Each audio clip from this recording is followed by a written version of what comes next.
This made-for-TV horror science fiction disaster film premiered on the Sci-Fi Channel in summer of 2013 to a massive response on social media.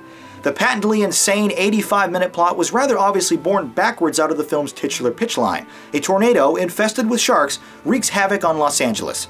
Fortunately, Beverly Hills 90210 alumni Ian Ziering used to be a surfer, so he knows a thing or two about killing giant flying fish.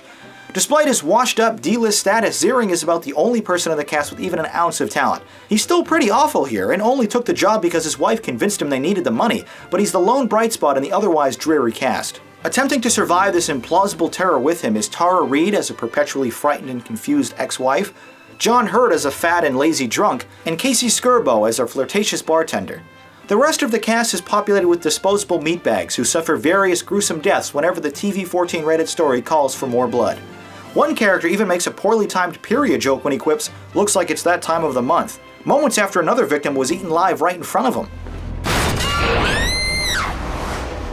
Oh my god! Oh my god! What the hell? Oh my god!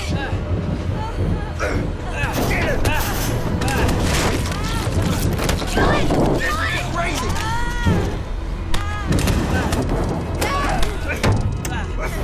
Put up the brakes! Get down, Claudia! Down! It's unbelievable! Wait, hold on, wait.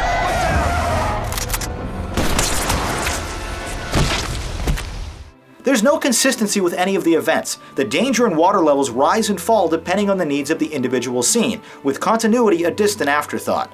Sharknado was reportedly shot in just 18 days, and it certainly looks like it. The cinematography and overall visual style here is downright pathetic. Keeping characters in focus is about the only thing it gets right. Besides being bland, unsaturated, and generally boring, shots of sunny Los Angeles are poorly color corrected to make it seem like there's a large storm overhead.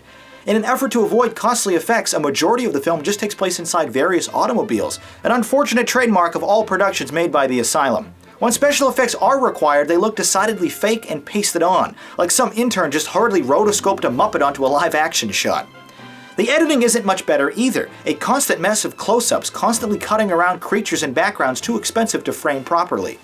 When the cinematic appears Ferris wheel breaks loose and begins rolling uncontrollably towards a fleeing crowd, the result is comical rather than exciting or suspenseful. The generic royalty-free sounding theme music doesn't help matters either. A climactic slow-motion shot where Ziering slices a flying shark in half from the inside out using a chainsaw is pretty dope, however. Capitalizing on the film's unexplained popularity, Sci-Fi attempted to retroactively convince the world that the film was meant to be satirical, but I remain unconvinced. This looks and feels like a failure on all fronts. But its success somehow led to two follow-ups, which besides having a bigger host of cameos and better effects, were at least more self-aware of their absurdity. This inaugural installment, however, is devoid of entertainment or rewatchability. As a film, Sharknado is indescribably ridiculous and awful, and as an experience, it's unintentionally hilarious. An achievement of stupid nonsense. And here's what you had to say about it.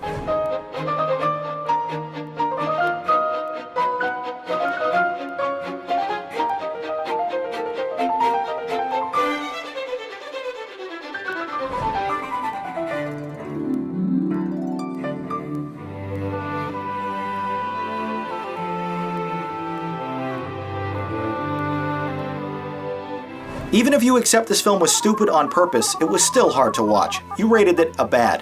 While I realize I gave Deep Blue Sea a pass for many of the same faults I'm criticizing here, I can't in good conscience give this film anything better than my lowest score of garbage.